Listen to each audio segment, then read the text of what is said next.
Some mysteries are hidden in ancient manuscripts, others in the most ordinary of objects. In a quiet London cafe, as the clock struck noon, something extraordinary happened. A spoon slipped from a waiter's hand, and in that exact instant, everything stopped. The clock's second hand froze, mid-tick, steam hung motionless in the air, and the entire room seemed trapped between moments. Witnesses were terrified, scientists were baffled, and when Sherlock Holmes arrived, he didn't see magic, he saw a puzzle, a spoon that had somehow stopped time. Welcome to my channel, where every story pulls you into a new mystery. Every case tests your instincts, and every clue brings us one step closer to the truth. In today's case, Holmes follows a trail that begins with a simple spoon and unravels into a mystery that challenges the very nature of reality. Stay with me till the end, because the explanation behind this frozen moment isn't just clever, it's extraordinary. Before we begin, hit that subscribe button so you never miss a mystery. And tell me in the comments where you're watching from. I love seeing detectives from all around the world join the investigation.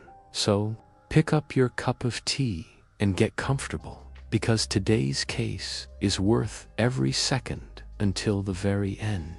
Chapter 1. The spoon that stopped time. It is a curious habit of mine, cultivated over years of companionship with Mr. Sherlock Holmes, to record even those cases which seem too outlandish to merit belief. And yet, it is precisely within those peculiar shadows of the improbable that Holmes' genius shines brightest.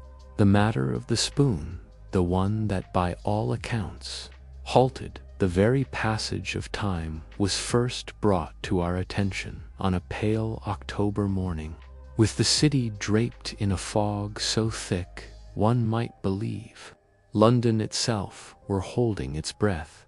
I had just returned from my morning rounds, the brass-handled umbrella in my hand still glistening with moisture. Our Baker Street sitting room was, as I had left it, a riot of stacked newspapers, half-burnt matchsticks, and the lingering smell of strong tobacco. Holmes stood by the window, his tall figure outlined against the gray light, violin tucked under his chin, bow dancing in a rhythm that suggested a mind restless with thought. "Watson," he said without turning, "you've seen 3 patients this morning, none serious, and declined a cup of tea offered with too much insistence by Mrs. Farrow on Kennington Road." I removed my coat and chuckled. "You're quite right on both counts. But how your coat's lapel bears the scent of bergamot and cloves. Farrow is partial to spiced teas, and your gait is brisk, not burdened by the deliberation of a man weighed down by dire diagnoses." Before I could reply, a sharp knock resounded at the door. Mrs. Hudson, muffled by the hallway's thick carpeting, showed in a man I judged to be no older than 35, clad in a brown Inverness cape, his eyes darting about the room with nervous fervor. Under one arm he clutched a small, velvet-lined case, clasped shut by 2 brass latches. "Mr. Holmes?" he asked, voice taut as a violin string. "My name is Dr. Elias Weatherbridge. I hope you'll take my case." Holmes inclined his head. "If you require the services of a watchmaker, sir, I fear Baker Street may disappoint you." "No, Mr. Holmes," the man said, setting the case gently upon the table. "What I require is a man who understands the logic beneath madness." With a look toward me that signaled intrigue, Holmes gestured for the man to sit. "Pray, doctor, Begin at the beginning and speak slowly. A rushed tale often leaves its truth behind. Dr. Weatherbridge drew a deep breath. I am Moore, was an assistant curator at the British Museum in the Department of Antiquities. Last Friday, we received a delivery from a private estate auction in Sussex, a collection of minor relic silver hairpins, fragments of Grecian pottery, and a small spoon. He opened the case with trembling fingers, revealing a simple object, no more than 6 inches in length. It was tarnished and slightly warped, bearing no ornament save for a faint spiral carved into its handle. It arrived with no documentation, no known provenance, and yet he hesitated.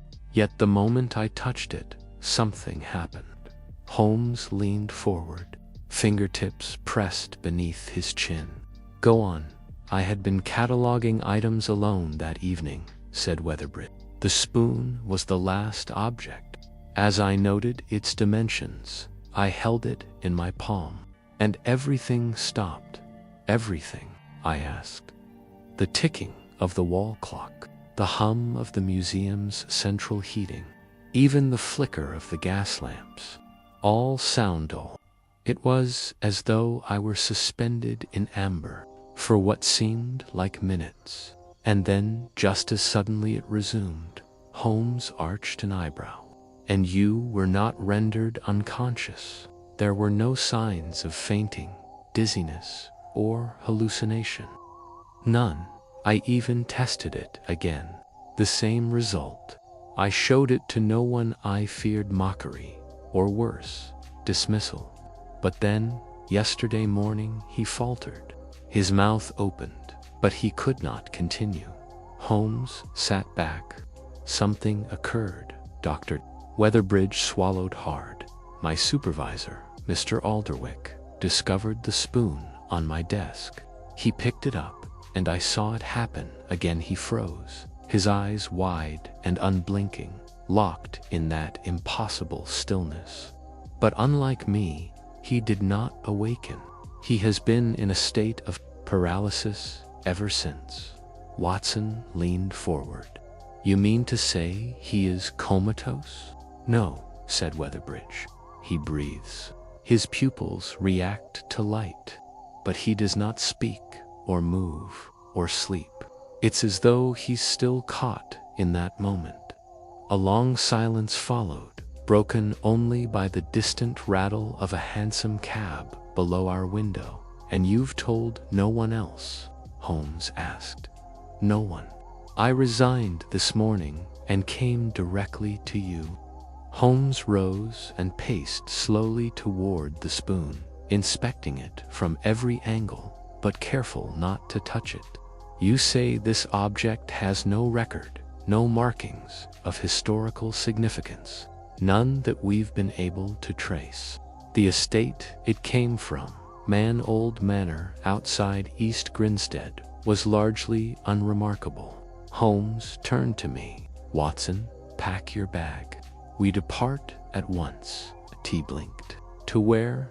To the British Museum, followed by East Grinstead. If time can indeed be caught in a spoon, then I fear our days have just grown much shorter. Weatherbridge looked up, hope flickering in his eyes. Then you'll take the case. Holmes gave him a thin smile. My dear doctor, I should be delighted. The world is full of clocks, but few of them lie. A spoon that does. That is a riddle worthy of Sherlock Holmes. And so began what I would later come to call the strangest investigation of our Cariza case that toyed not only with perception, but with time itself. Chapter 2. Shadows in the Reading Room. The cab ride to Great Russell Street was marked by an oppressive silence. Holmes, cloaked in one of his thoughtful trances, stared through the misted pane with eyes that saw far beyond London's wet rooftops and gaslit avenues. Dr. Elias Weatherbridge sat opposite him. Fingers nervously clasped, the spoon's case clutched tightly in his lap, like a reliquary hiding some infernal relic. As for myself, I attempted to dispel the rising tension by reviewing the peculiar facts in my notebook, though each line only deepened my confusion. "I cannot help but wonder," I said, "whether this paralysis is physiological in nature, perhaps a form of catatonia brought on by suggestion." Holmes did not shift his gaze. "And yet, Watson, the man remains fully conscious in appearance, with pupils that react and lungs that breathe. No spasms, no rigidity, merely stillness." "Precisely so," said Weatherbridge. "It is not like any condition I have seen, and I trained under Charcot for a term. This is unnatural." Holmes finally stirred. "The unnatural is but the natural misunderstood. We must first eliminate all plausible causes before entertaining fancies. Let us begin with facts. The cab deposited us before the pale stone facade of the British Museum. Fog clung to its columns like ivy, and the usual procession of scholars and idle sightseers was notably absent inside.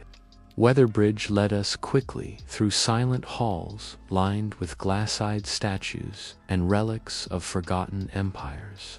We reached the Department of Antiquities, a series of private rooms.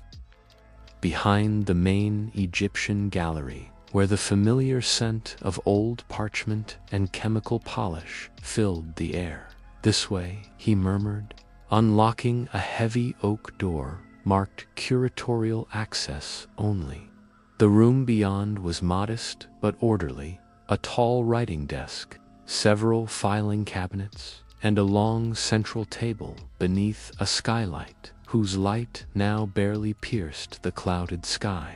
The objects from the Sussex estate, now neatly arrayed and tagged, glinted faintly under the glass-domed lamps. Holmes moved silently among them, like a priest at his altar. "And the incident with Mr. Alderwick?" Holmes asked.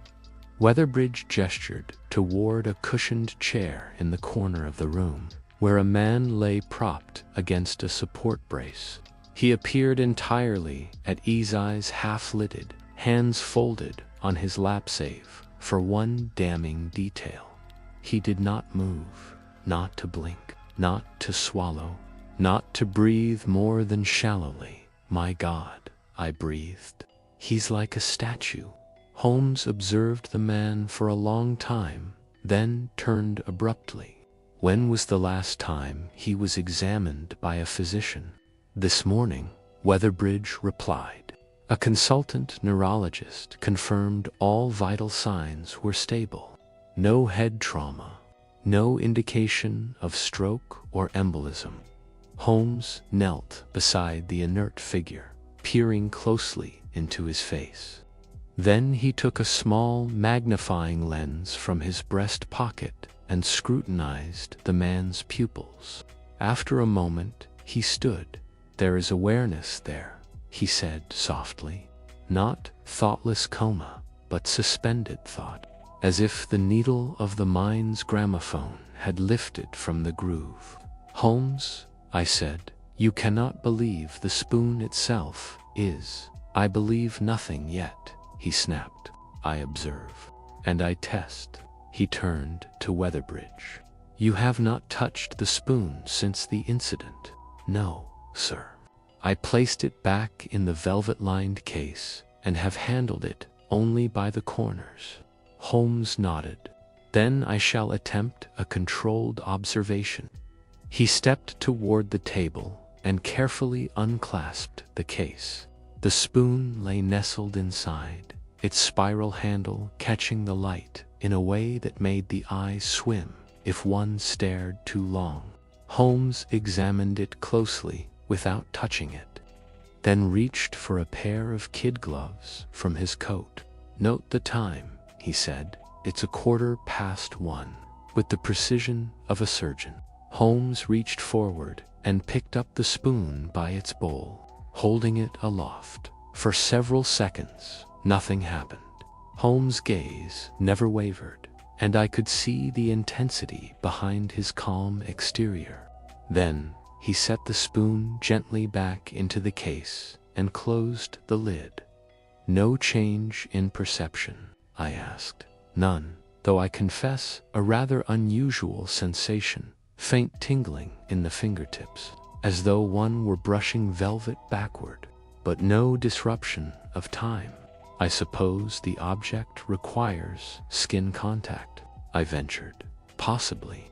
Or perhaps," he paused, turning to the array of artifacts on the table, "it responds to some other condition, lighting, proximity to certain materials. Emotional state. We must not leap to conclusions." Weatherbridge was staring at the spoon as though it might spring to life. "You see now, Mr. Holmes, why I feared to tell anyone. Who would believe such a tale?" "I believe in what can be tested," Holmes said. "And this requires more than a drawing-room experiment." He turned abruptly. "The Sussex estate, what do you know of it?" "Only the name, Blackbridge Hall. It belonged to an eccentric antiquarian named Sir Wilfrid Pelgrave. Died earlier this year, no heirs. The collection was sold piecemeal through Hargrove and Dent auctioneers." Holmes' eyes brightened. "Then we must speak with them. And after that, I believe a trip to East Grinstead is in order." "But Holmes," I said, "you intend to travel tonight." "There is no time to waste, Watson," he replied grimly. "If the truth behind this object lies buried in that house, we must unearth it before it's lost in the fog of speculation." He turned once more to Alderwick's frozen form. "And I very much fear," he added, "that this is not the only victim." Chapter 3. The Auctioneer's Ledger. The rain had begun to fall in earnest by the time we reached the offices of Hargrove and Dent in Bloomsbury. The firm occupied a narrow, four-story Georgian building wedged between a bookseller and an abandoned hatter's shop. A brass plaque beside the door bore the name in elegant serif letters, already dulled by the season's damp. Holmes rang twice, and, after a pause, the door creaked open to reveal a lean clerk with thinning hair and an air of cultivated disinterest. "We should like a word," Holmes said crisply, "with the gentleman responsible for the Pelgrave estate dispersal." The clerk's eyes flicked over Holmes, then to me, and finally to Dr. Weatherbridge, who clutched the spoon's case like a banker's satchel. "Have you an appointment, sir?" "No," Holmes replied, "but I bring inquiries of an urgent and legal nature regarding a recently sold artifact of indeterminate danger." The clerk blinked at this, then, without further protest, stepped aside and gestured us toward the staircase. "Mr. Dent is in the records room. I shall announce you." Moments later, we were ushered into a high-ceilinged office filled with tall mahogany cabinets, ledgers, and the smell of ink and dust. Behind a desk sat a man of 60, spectacled and upright, with the immaculate attire of a solicitor and the cold, polished manner of a pawnbroker. He glanced up as we entered, then rose. "Gentlemen, Henry Dent. How may I assist?" Holmes wasted no time. "Sir Wilfrid Pelgrave. A recent consignment from his estate arrived at the British Museum, among which was a silver spoon of uncertain origin. It is imperative that we learn everything you know about its provenance." Dent frowned. "A spoon, you say? Our firm handled a large quantity of items. We documented each carefully. Do you have a lot number?" Weatherbridge stepped forward, opening the case just far enough to display the object within. Dent peered down, then gave a slight nod. Yes, lot for 8C, if I recall. Curious silver implement. Origin unknown. It came from a locked cabinet in Pelgrave's study. The key was discovered taped to the underside of his writing desk. Holmes' eyes narrowed. Was the cabinet labeled? Or accompanied by notes? There was a slip of parchment, Dent replied. Unusually brief. It read only, "Do not disturb, he has not yet returned." A silence fell over the room like an iron bell. Holmes tapped the desk thoughtfully. "Do you still have this parchment?" Dent hesitated, then crossed to one of the filing drawers, pulling out a folder marked Pelgrave, W.Y. He produced a sealed evidence envelope and removed the slip. It was yellowed and delicate, no larger than a calling card, with the cryptic warning written in an angular, almost childlike hand. I felt a shiver rise up my back. Holmes examined the paper, then held it to the light. Note, the Inchiron Gaul, common in the last century, but the phrasing is odder still. He has not yet returned. Not an object, a person. Dent shook his head. Sir Wilfrid was known for eccentricities. He dabbled in spiritualism during the 80s, held séances, collected folklore texts, even funded expeditions to dig up bog relics. His manor was stuffed with esoteric bric-a-brac, most of it valueless, but he insisted on locking away only this cabinet. Was there anything else in it? Holmes asked. Dent nodded. A crumbling, leather-bound diary, unreadable, I'm afraid, and a vial of gray powder, sealed in wax. Where are those items now? Dent consulted his records. The diary was discarded, mildewed, beyond recovery. The vial was claimed at auction by a private collector. Name, alias, Professor Aldous Penworthy. Holmes brightened.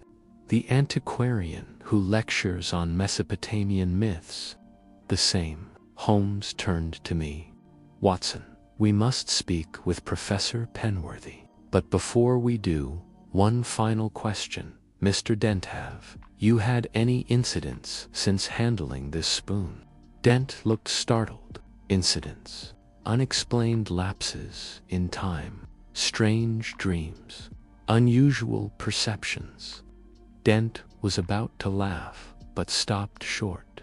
Now that you mention it, one of our porters, Wallace, complained of blackouts shortly after handling that case. He's since taken ill, but I assumed it was gin.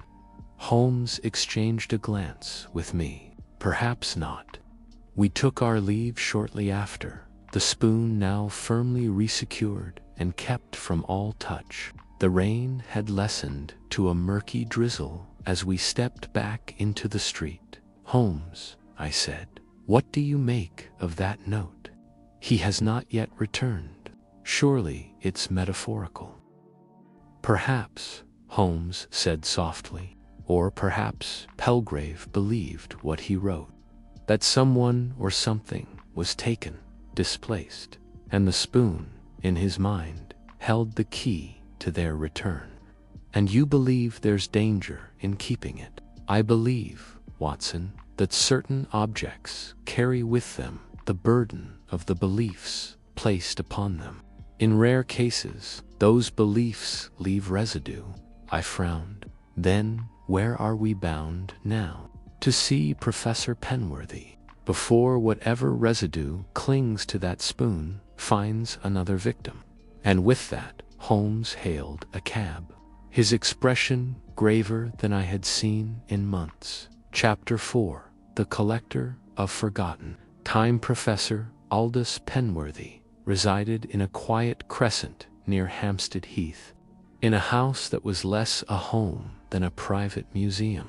The cab that bore us there rattled through sodden lanes as dusk gathered, and Holmes, deep in thought, remained silent for the duration. Dr. Weatherbridge, pale and strained from the day's revelations, sat huddled in his corner, the spoon's case wedged beneath his arm like a wounded child. We arrived at a gabled townhouse with ivy clinging to its stonework like ancient script. The brass knocker was shaped like a lion, swallowing its own tail. Holmes rapped thrice, and after a long pause, the door creaked open to reveal a man in a threadbare velvet robe, his gray beard falling to his chest and spectacles hanging halfway down his nose. "Aldous Penworthy," he intoned, as if introducing a ghost. "And you must be Sherlock Holmes." Holmes smiled faintly. "You have the advantage of me, Professor." "Nonsense.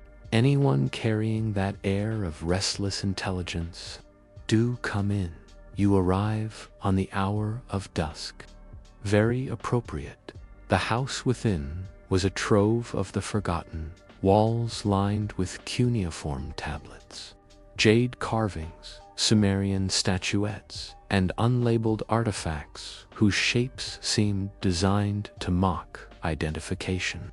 The air was thick with sandalwood and the must of crumbling parchment.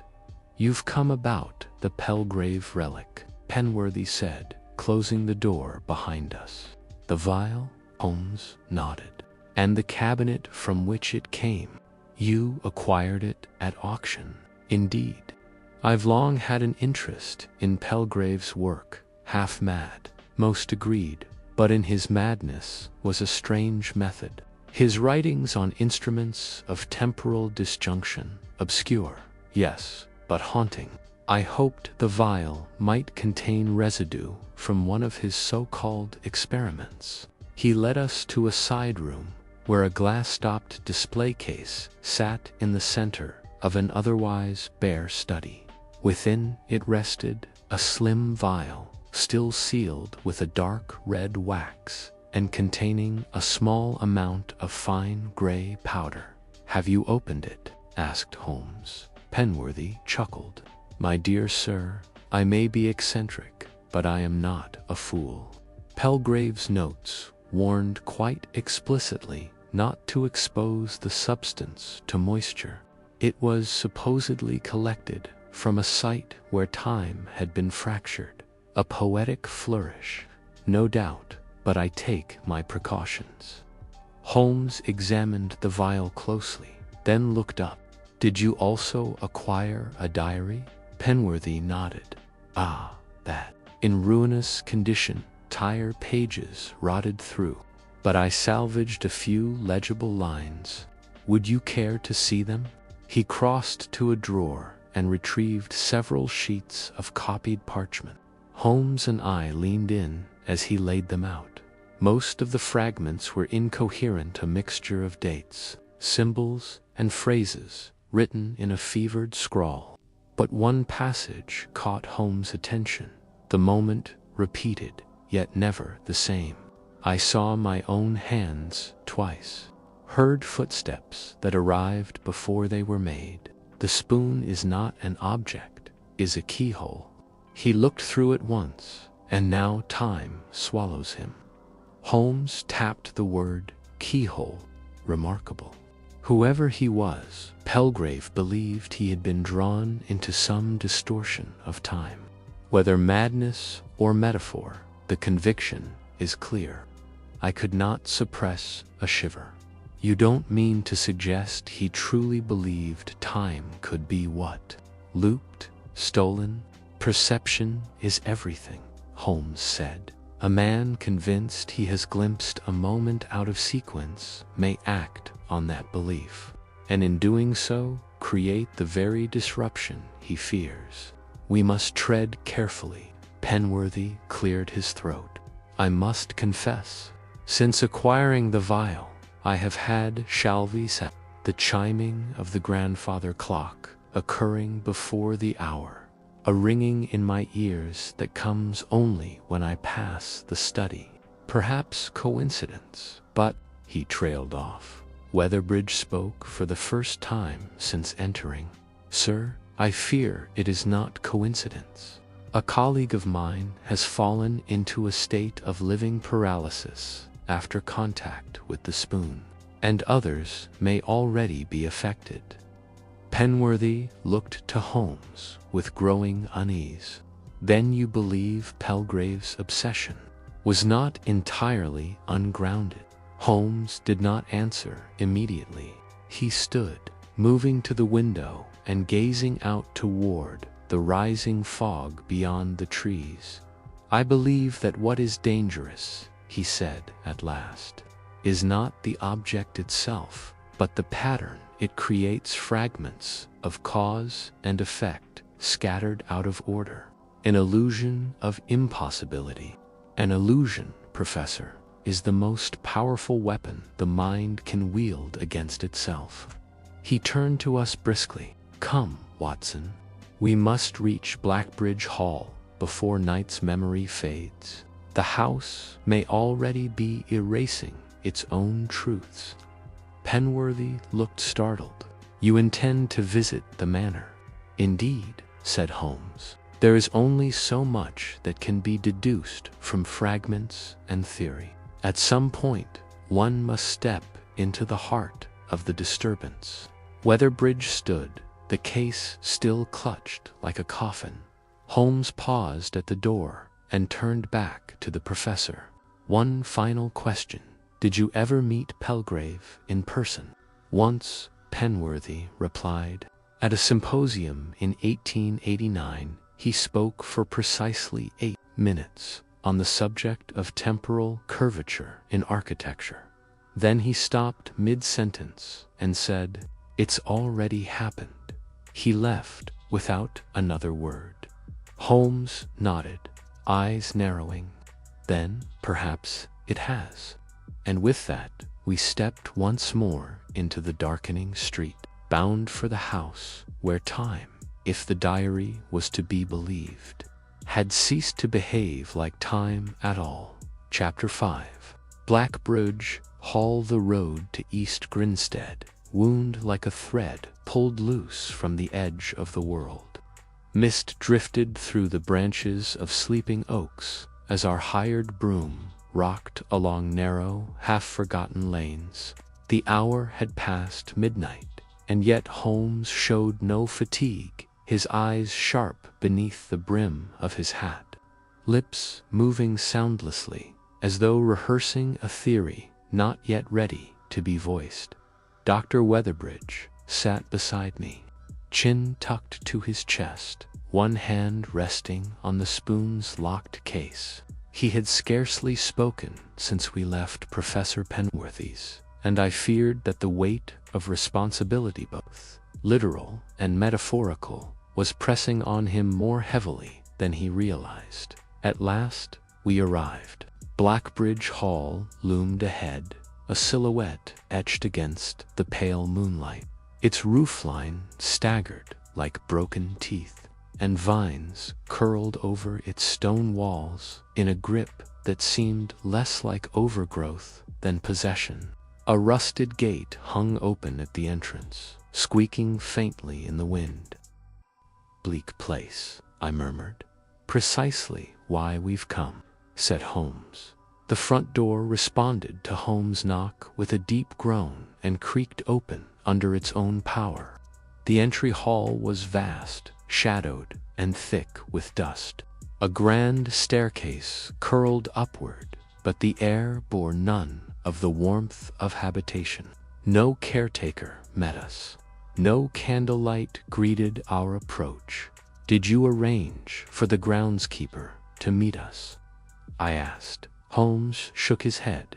"The estate has been unoccupied since Palgrave's death. No one, to my knowledge, has dared set foot inside since the final items were removed." Weatherbridge swallowed. "It feels wrong, like the house is watching." Holmes raised his lantern, casting long beams over portraits whose faces had faded into smudges of personality. "Then we are precisely where we ought to be." We began our search on the ground floor. Holmes moved with surgical precision, examining frames, wall panels, and even floorboards for signs of disturbance. I found myself strangely reluctant to touch anything. The air carried a peculiar quality, not mustiness exactly, but a strange pressure, as if time moved a touch slower here. "This house is not decaying," Holmes said quietly, so much as pausing. It was in Palgrave's study that we found the first indication of his final days. A heavy desk stood at its center, flanked by two tall cabinets, one of which had a jagged hole where the lock had been broken, its shelves now empty. The other remained sealed. Holmes approached the desk and crouched beneath it. "Ah," he muttered, "still here." He reached upward and produced a brittle strip of aged adhesive. The residue of a key was faintly outlined in the dust. Holmes stood and began to search the drawers. Within the third, beneath a false bottom, he retrieved a small brass key etched with a spiral, insignia nearly identical to the pattern.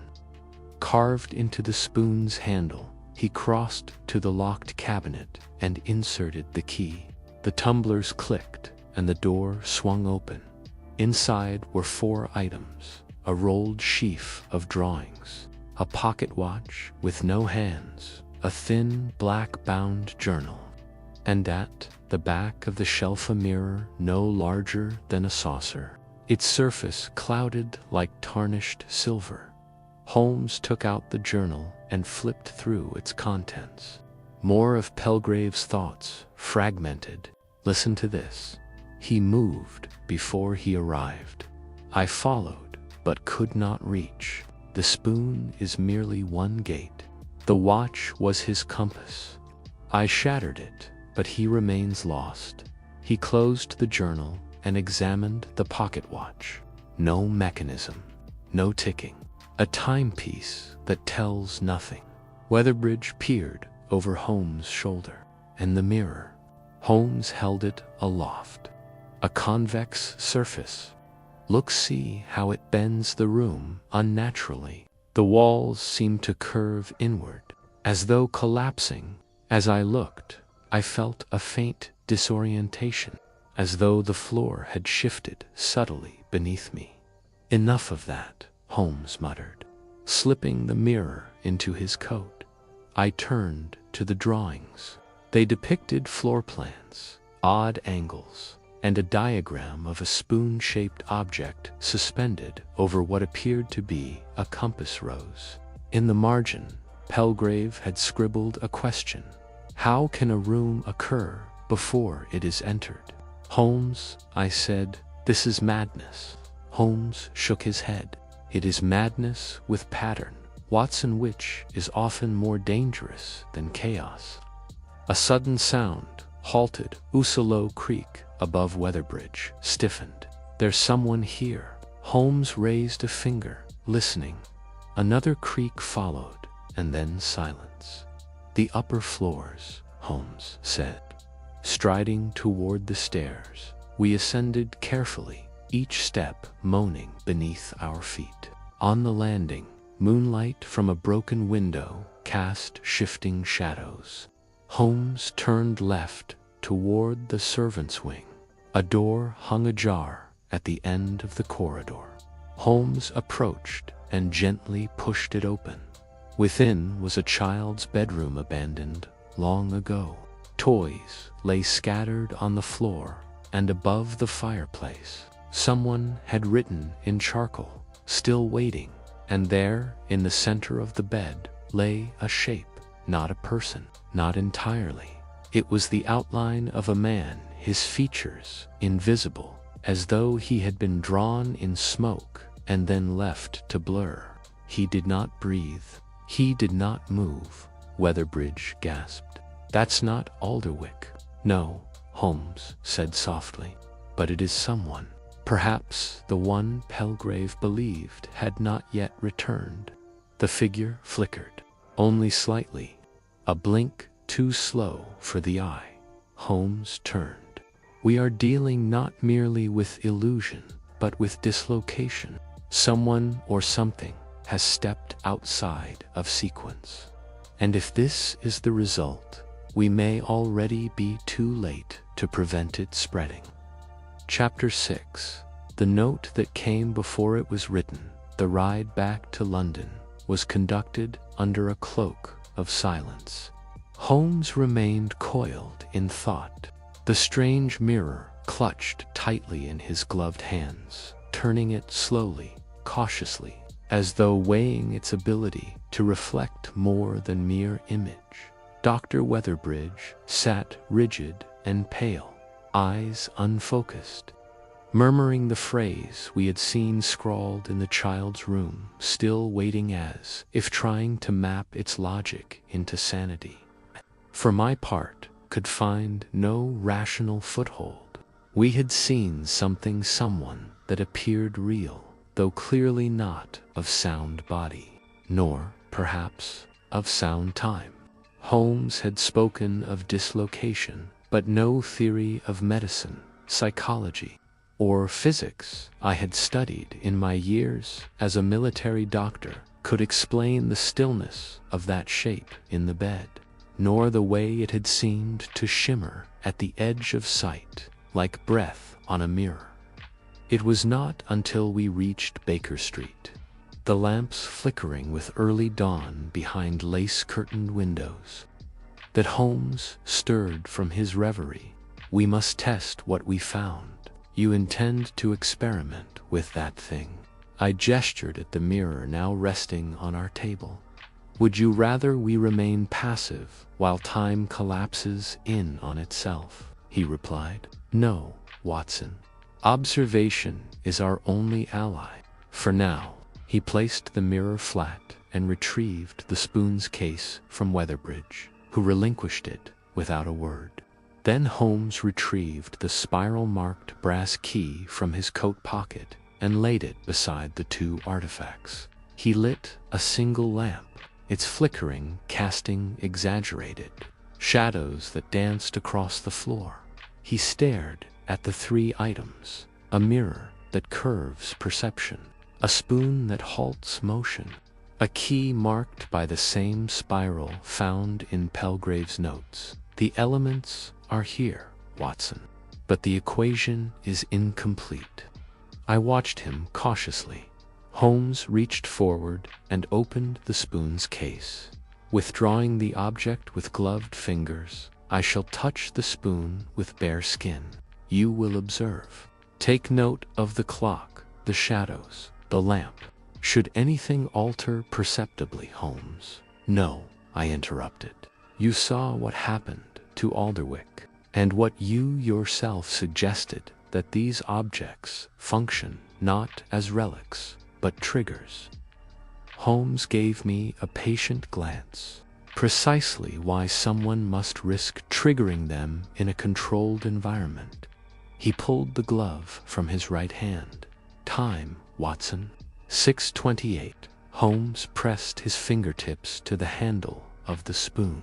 For a moment, nothing. Then I heard it. Silence. Not merely the absence of sound, but the utter cessation of movement. The flame of the lamp froze mid. The ticking of the clock halted. Even the London hum outside our windows fell away. It was as if sound itself had forgotten how to carry. Holmes' eyes remained open, fixed, but he did not blink. Holmes, I said softly. Holmes, can you hear me? He did not respond. His hand remained on the spoon. I reached forward, and the instant my hand grazed his wrist, the world snapped back. The lamp flickered violently. The clock resumed with a sharp tick. A noise outside a bell. A distant shout rushed in like air flooding a vacuum. Holmes exhaled sharply and staggered backward. I caught his arm, I asked. He looked pale but focused. I was still conscious, he said, but detached. The world froze, and yet I remained present. I could see you, Watson, but your shape was blurred. Your motion locked in the act of speech. Time itself paused. Not just for me, but for everything else, except your thoughts. He nodded. Thoughts, indeed, seemed the only current still flowing. A silent stream in a stilled world. Weatherbridge spoke hoarsely. And the mirror. Do you dare attempt both? Holmes gave him a grim look. Not yet. The combination may be more than disruptionate. We must tread slowly. At that moment, a knock came at the door, startled. I rose to answer it. Mrs. Hudson, flustered and pale, stood with an envelope in hand. This came just now, she said, though I swear no one knocked before this moment. It was on the step with your name. Holmes took the envelope. It was unmarked, save for a curious spiral drawn where the seal might have been. He broke it and removed a single folded note. He read it, then read it again. I saw the faintest tremor in his hand. He passed it to me. The paper bore just one line, written in a looping, uncertain hand. Do not let Holmes touch the mirror. It begins with that. Beneath it, a date, 2 days from now. I stared at it in disbelief. But that's impossible, Holmes murmured. He turned to the window and stared out into the gray light. Not impossible, Watson. Merely out of sequence. We stood in stunned silence. Somewhere outside, a church bell tolled 7. Holmes turned back, his face suddenly calm. Time, he said, has decided to send us a warning. Chapter 7. A whisper from the hour to come. The note lay upon our table like a threat delivered by a ghost. I studied its single sentence. Again, do not let Holmes touch the mirror. It begins with that. While Holmes paced the room in deliberate circles, as though he could outwalk the future it described, the date 2 days hence loomed before us like a fixed point on an unseen horizon. How, I wondered, could a message arrive before it had been sent? Dr. Weatherbridge sat unmoving in the armchair, hands clasped before his mouth. It confirms what we feared, he said quietly. The distortion is spreading. Time itself is leaking. Holmes stopped and glanced at him, not unkindly, or perhaps trying to warn us. The phrasing, "it begins with that," suggests a sequence, not a single calamity. Which begs the question, what is it? I offered. Could it be the event Pelgrave referred to in his diary, the one that shattered the compass and left someone lost? Holmes gave a slow nod, and perhaps the mirror, the spoon, and the handless watch were not relics at all but safeguards, or worse, anchors. If disturbed in the wrong order, he trailed off, his brow furrowed. But how could someone know you would touch the mirror? I asked. That moment hasn't happened yet. Precisely, Holmes murmured, which means we must consider a truly unsettling possibility. He turned toward the mirror on the mantel and stared at it, not into it, but at it like a hunter studying the lair of some hidden beast. That someone, somewhere, is living ahead of us, experiencing moments out of order. Perhaps that someone is the very man we saw lying motionless in the bed at Blackbridge Hall. I felt a chill seize my spine. Holmes, are you suggesting he sent the note? That from within his stillness, he reached forward to us. Holmes didn't answer directly. Instead, he fetched his notebook and opened it to a blank page. I must attempt a reconstruction. What sort? Weatherbridge asked. A temporal map. Events in sequence, from our perspective, objects, effects, disruptions, all of it, he wrote as he spoke. 1. Spoon arrives at British Museum. 2. Weatherbridge touches it, perceives time stalling. 3. Alderwick touches it, freezes indefinitely. 4. Holmes inspects its periences, partial stasis. 5. Mirror acquired from Palgrave's cabinet. 6. Mirror not yet touch note arrives to warn us. 7. Unidentified man found in bed. 8. Diary claims someone is lost and the spoon is a keyhole. 9. Vial remains unopened. Effects unknown. 10. Spoon and mirror share spiral symbolism, possibly indicative of rotation, recursion, or re-entry. 11. Note written in the future, received in the present. He looked up. There's a pattern forming, not in causality, but in awareness. The deeper one engages with these objects, the more porous time becomes. Weatherbridge exhaled shakily. Then we should destroy them. No, said Holmes at once. To destroy a mechanism before one understands its function is to invite calamity. These items may be dangerous, but they may also be what holds the distortion in check. Palgrave hid them, but he did not destroy them. That was deliberate. Just then, a soft rustling came from the hallway. I rose, crossed the room, and opened the door. There was no one there, only another envelope. Lying neatly on the floor, Holmes was beside me in 2 strides. He picked it up, broke the seal, and removed the paper. Within, another message. The same handwriting, but this time no date, only a sentence. The vial must remain sealed. If opened, the echo will return. Weatherbridge stared at the words. Echo. Holmes spoke quietly.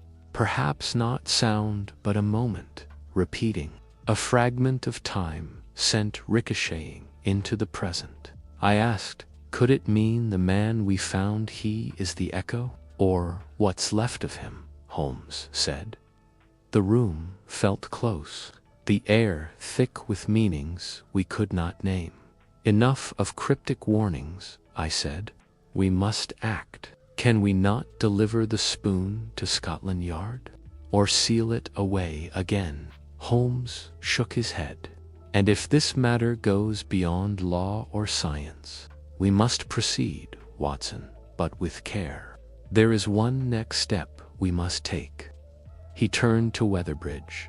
Doctor, we must return to the British Museum.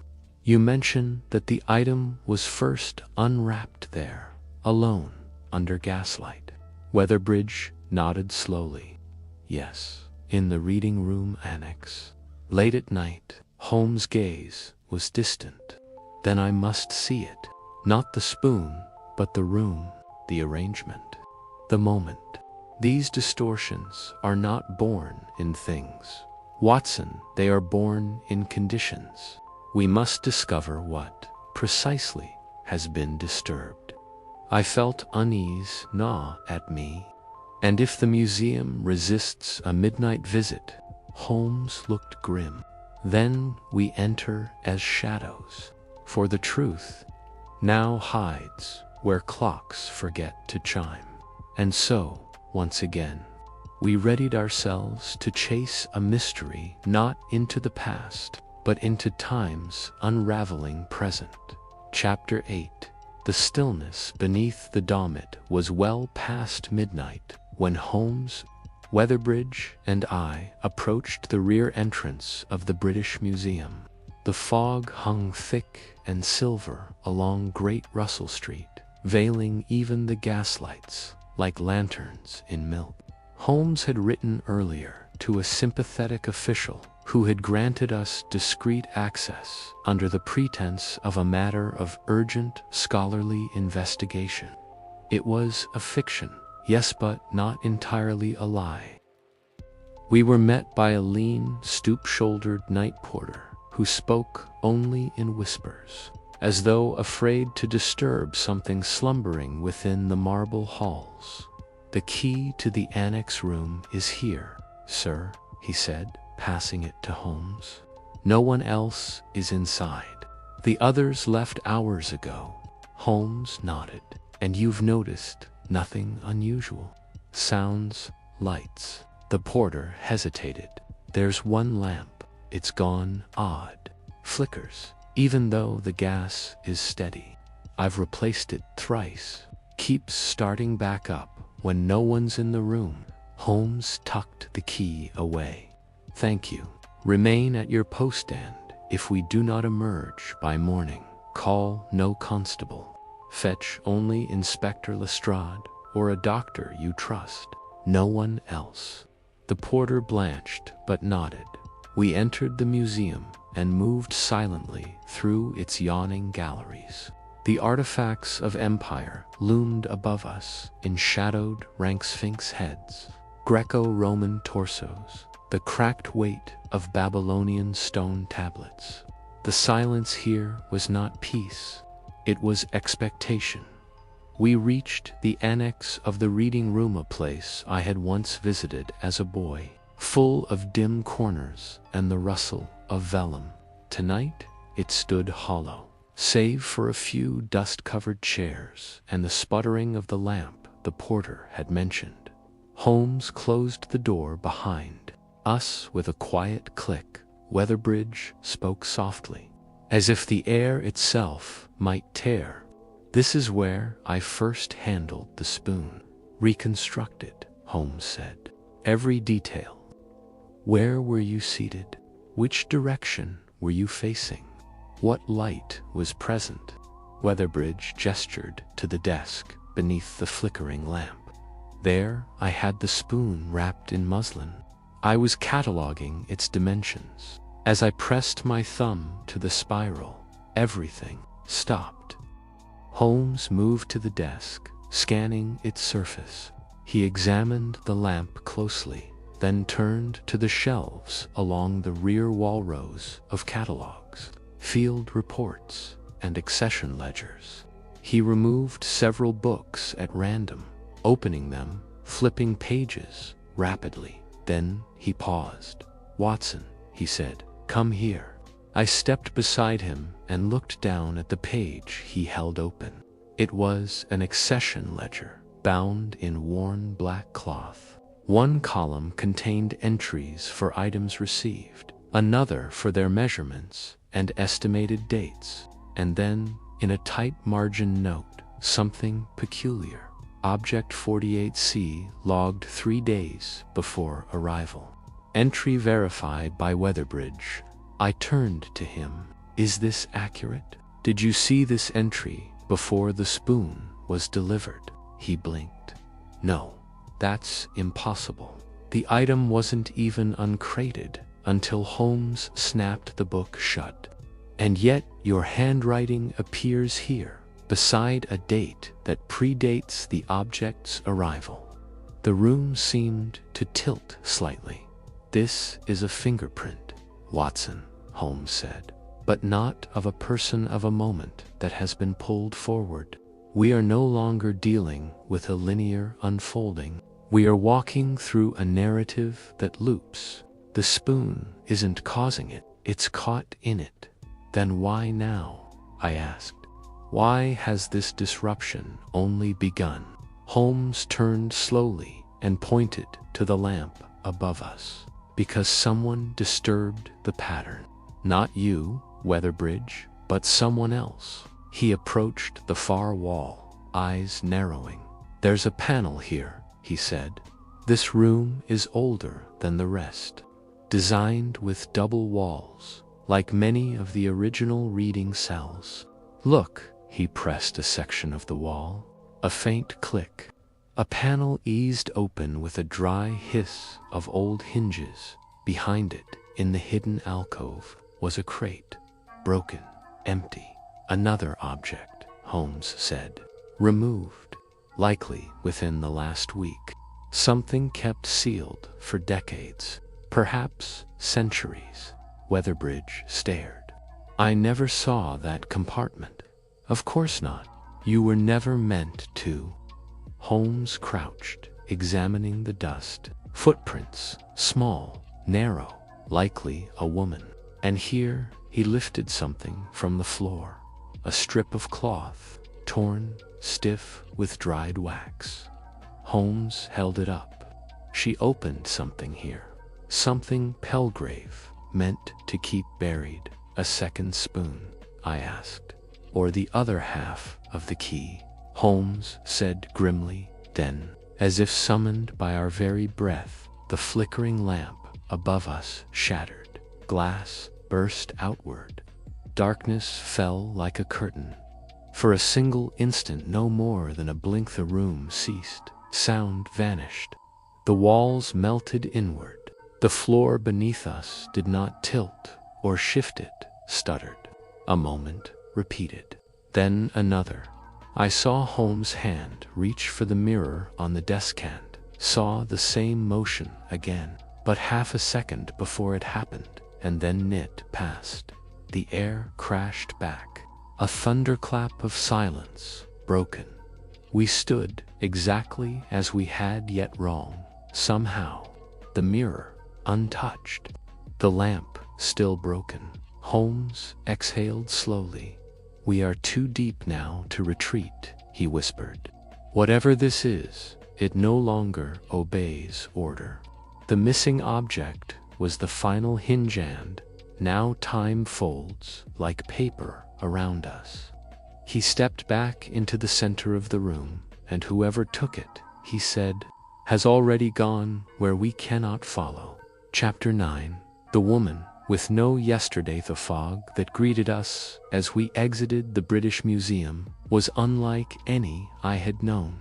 It rolled in thick curtains that muffled sound and dissolved shape, casting London in a gray that felt neither natural nor entirely of this world.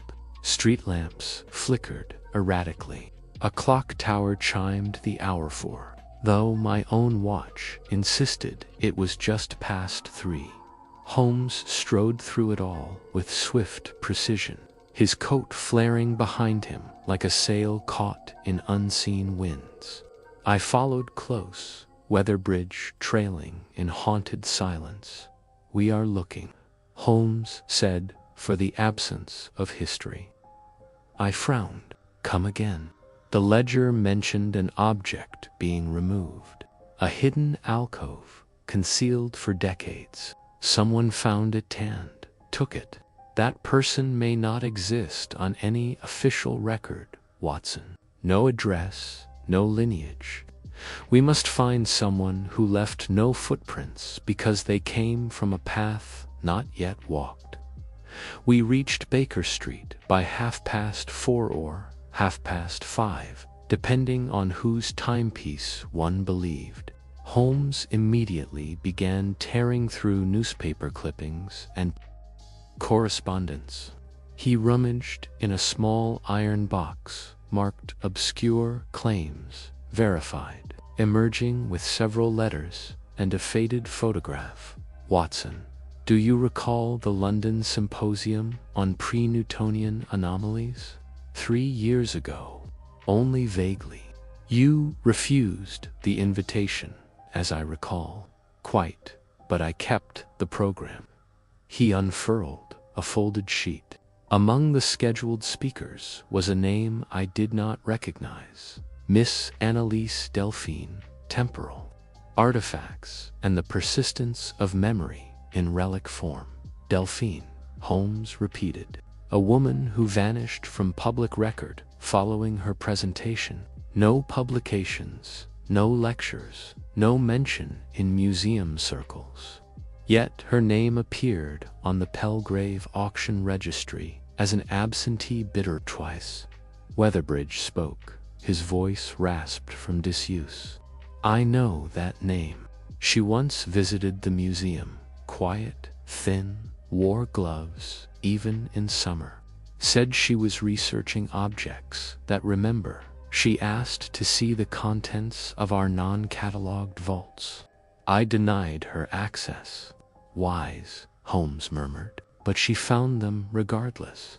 And if she retrieved what was in that secret panel, then she's the one walking out of sequence. I finished. Holmes nodded. Indeed, a temporal interloper. We spent the next hour tracing the faintest remnants of her existence. A cancelled mail subscription under her name in a dry cleaner's record listing her as a client, but with no address. A book borrowed from the Royal Society's library, temporal, binding, and ritual instruments of antiquity, ever returned. She's vanished like breath from a mirror, I said. Holmes drummed his fingers on the map spread before him. But the mirror always remembers. There is one place she may still leave an imprint. He tapped a dot, an eccentric archive run by a man named Phineas Rook. He trades in objects without provenance, memory boxes, unlabeled diaries, photographs that develop themselves.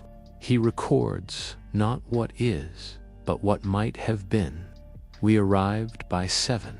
The Institute, tucked between a butcher and a decaying chapel, resembled a taxidermist's shop more than a place of research.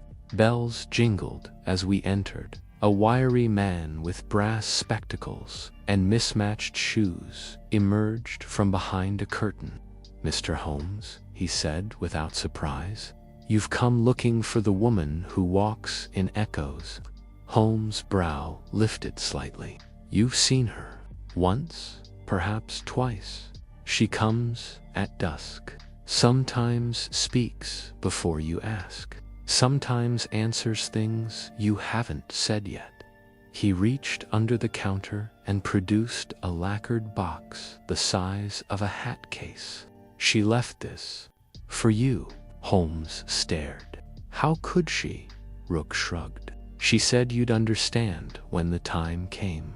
Or rather, when it had almost come." Holmes opened the box. Inside, wrapped in fine black silk, was another mirror. But unlike the one from Palgrave's study, this one shimmered with motion beneath its surface. Not a reflection, something else. As if layers of possibility lay just beneath the glass. My hand ached simply looking at it, as if memory itself strained to recognize a future not yet lived. A note accompanied it. Holmes unfolded it. Asterisk. "The object you seek was never whole. The spoon was the passage, the vial the bait. But the mirror remembers all timelines." I took what Palgrave feared to name. "I did not open it, not yet, but I hear the echo. It is growing. You must find the others. You must keep them from combining. If I fail, find me where no hour strikes, beneath the city that dreams in stone." Asterisk. Holmes whispered. "She's going underground. To where?" I asked. "The oldest parts of London," he replied. "The Roman foundations, the burial layers beneath Ludgate Hill. If she intends to open that which Palgrave buried, she'll do it in a place where time is weakest, where years lie stacked like ledgers in dust. Weatherbridge. What happens if she opens it?" Holmes met his gaze with something I rarely saw in him: fear. "She won't be the only thing that returns." Chapter 10. Beneath the city that dreams by midday. We stood upon the cracked flagstones of Ludgate Hill, gazing down at the entrance to a half-forgotten chapel, sealed since the Great Fire. The small, Romanesque structure, cloaked in ivy and time, had long been obscured behind municipal scaffolding and a crumbling stone wall. A faded plaque above the arched door read simply, "St. Setton's Crypt, closed to the public," she wrote. Holmes murmured, beneath the city that dreams in stone. This is it. Older than even the cathedral that towers behind us. The air was thick with dust. The city above bustled in its usual tempo. Yet the street on which we stood seemed detached from its lower somehow, like a pocket of time untouched by the bells of progress. A constable had once remarked that Holmes had a nose for the unseen. Now, watching him study the iron gate, I believed it more than ever. Holmes drew a ring of keys, borrowed from a historical preservation official with some persuasion, and selected one that looked oldest. It turned with surprising ease. The iron groaned open, revealing a narrow stair descending into darkness. "I trust you brought a lantern, Watson." I lifted it with a nod. "Oil and wick. Electric light feels wrong for this." Weatherbridge adjusted his coat and followed us, the spoon's case still secured beneath his arm. The descent was steep, the air cooling rapidly. Stone walls oozed with damp. The silence grew unnatural. The deeper we went, no drip, no rustle. Only the scrape of our boots and the rhythmic creak of the lantern's frame.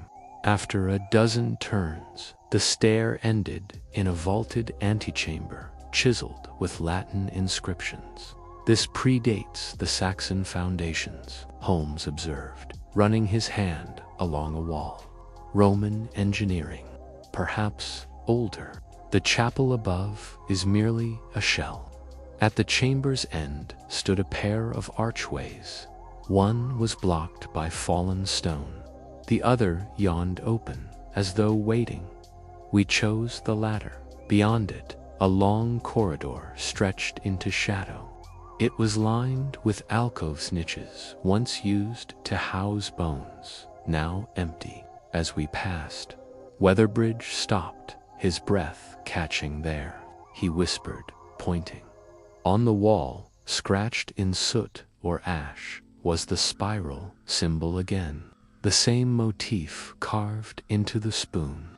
The same etched on Palgrave's key. The same drawn on the warning notes that had begun to appear without sender or time. "She was here," Holmes said, crouching, "not long ago." Just ahead, a door hung slightly ajar. Its hinges had been forced, the splinters still fresh. Holmes pushed it open. The chamber within was circular, domed with ancient brickwork. At its center stood a raised stone platform, no more than 3 feet tall, marked with the same spiral pattern. Upon it lay a bundle of cloth. Holmes stepped forward. "This is hers." He peeled back the folds. Inside was a fragment of a mirror cracked clean down the middle, the silvered glass dull as fog. It vibrated faintly under his hand, humming like a struck chord, fading in slow retreat. Carved into its backing was a single phrase, "Not yet." "She left it deliberately," Holmes murmured. A message, a pause. I stepped forward, heart thudding. "Then where is she?" A sound answered me, not a footstep, not an echo, but breathing. It came from behind a curtain of hanging roots near the far wall. Holmes raised his lantern and approached. We followed. Behind the roots was a second chamber, smaller no more than a cell, and there, slumped against the wall, was Annalise Delphine, or what remained of her. She was not dead, but altered. Her body flickered faintly, like a reflection caught between waves. Her eyes were open, unseeing yet watchful, fixed on something that no longer occupied the room. "She's caught," Weatherbridge breathed. "Like Alderwick, like the man in the bed." Holmes knelt beside her. "No, not like them. She is midway, still tethered, still fighting." He reached gently into her lap, and retrieved a sealed envelope, bound in the same black silk as the first mirror. He opened it, a single line. The echo is not a person. It is a moment that cannot die. Holmes looked at me. Watson, we've been thinking of this as spatial, a person trapped in time. But what if it is the opposite? A moment that insists on repeating, imprinting itself on whoever enters its gravity. You mean the spoon, the vial, the mirrors each is a fragment of that moment? Holmes nodded. And if they're brought together, the moment returns, fully, fatally. He turned back to Delphine. She tried to stop it, tried to scatter the pieces, delay the sequence, and now she's become part of it. Weatherbridge looked pale. Then what do we do now? Holmes stood. We prevent the next convergence. Whatever Palgrave buried, whatever the vial was meant to bait, we must never allow it to open. And to do that, he turned toward the darkness. We must go back to where the moment first fractured. I swallowed. Blackbridge Hall. No, Holmes said. Earlier, he looked down at Delphine, flickering softly. We must find the man who was never meant to return. Chapter 11. The man who returned too late. We emerged from beneath Ludgate Hill just as the city's bells struck noon. Though the sky suggested neither day nor hour, the fog had returned, coiling in the streets like breath held too long. It followed us like a second shadow, silent, watchful, and strangely aware. Holmes did not speak as we hailed a cab. Weatherbridge was pale, silent, his hands trembling slightly in his lap. As for myself, I could think only of Miss Delphine's flickering form caught, not between life and death, but between times, as if her soul straddled two clocks set out of sync. We arrived at Baker Street just after past. Holmes immediately unlocked his bureau and withdrew a folder from its lowest drawer marked, not with a name, but a symbol. The spiral. He laid the folder open on the table and drew out a single sheet of paper, a faded photograph. It showed a man seated at a table beside Palgrave, tall, gaunt, his features oddly indistinct. His eyes, though blurred, seemed to stare through the camera. At first glance, one might overlook him entirely, but Holmes had not. Who is he? I asked. A question I've been asking since 1891, Holmes said. This photograph was taken at a private symposium on temporal theories, attended by Palgrave and 3 others. All are accounted for. But this man, he tapped the image. No name, no signature, and no record of his presence in any written account. Even Palgrave's journals referred to him only as the Watcher. Weatherbridge leaned in. Could he be the one Palgrave said had not yet returned? Holmes' voice was low. Or perhaps the one who should not have returned.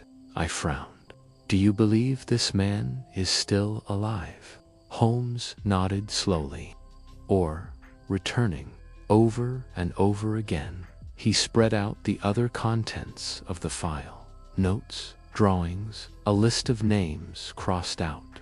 At the bottom, in Holmes' precise hand, was written, theory. The event is recursive. Origin, not a date, but a presence. A displaced man brings with him the fracture. Holmes turned to Weatherbridge. Doctor, the man in the bed at Blackbridge Hall, did anything about his appearance strike you as familiar? Weatherbridge hesitated. No, except, go on. It wasn't just that he was still, it was that he seemed unfinished, as though reality hadn't completed drawing him. Holmes closed the folder. That's what happens when a person becomes a moment. He no longer belongs to time.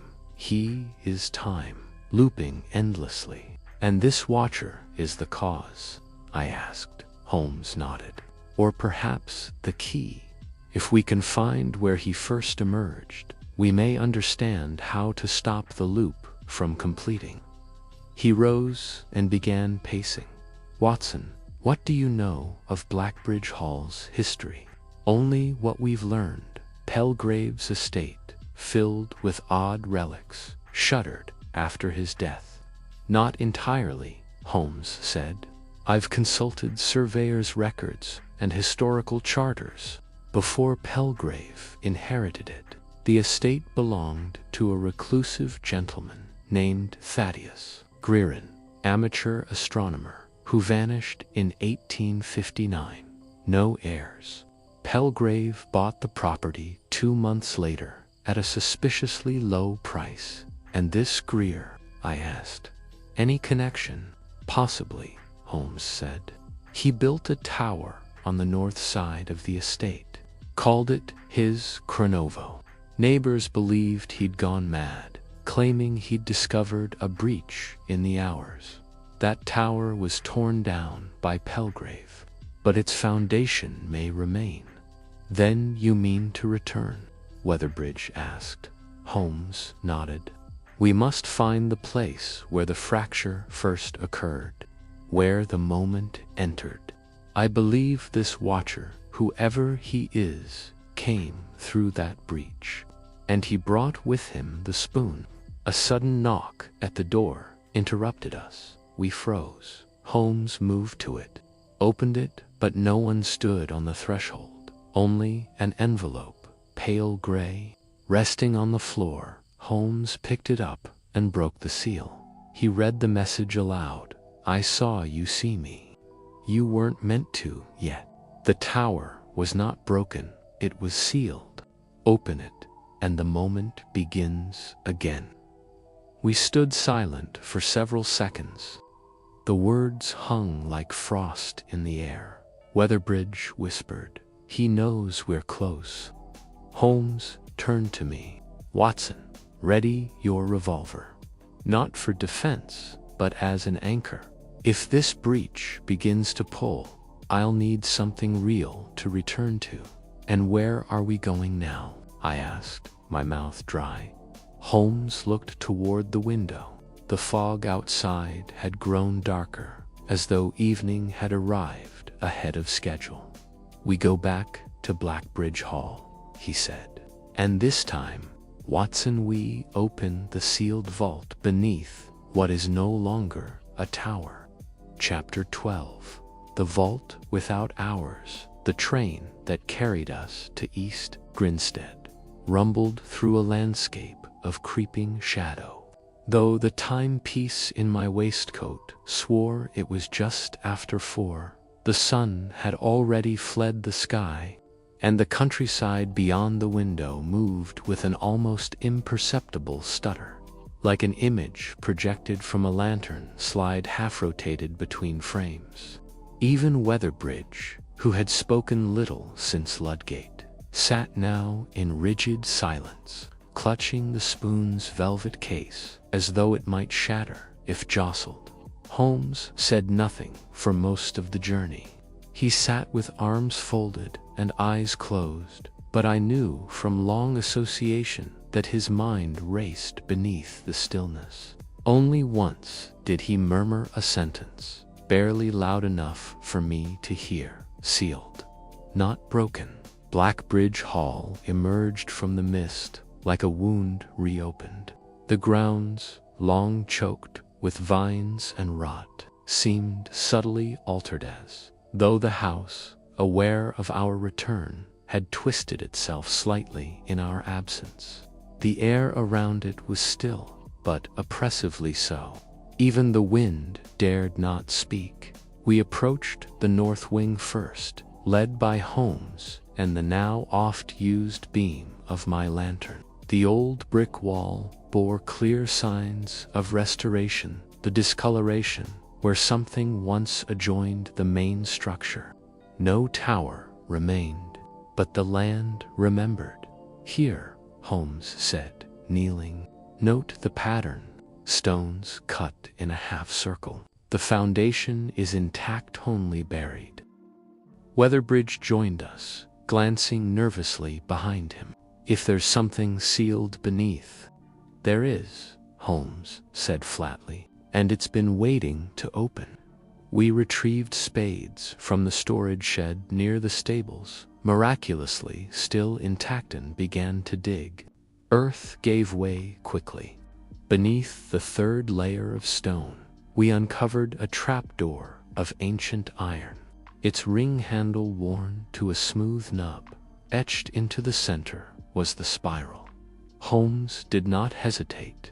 He gripped the handle with a cloth-wrapped hand and pulled. With a groan like the breath of a sleeper long stilled, the door opened below.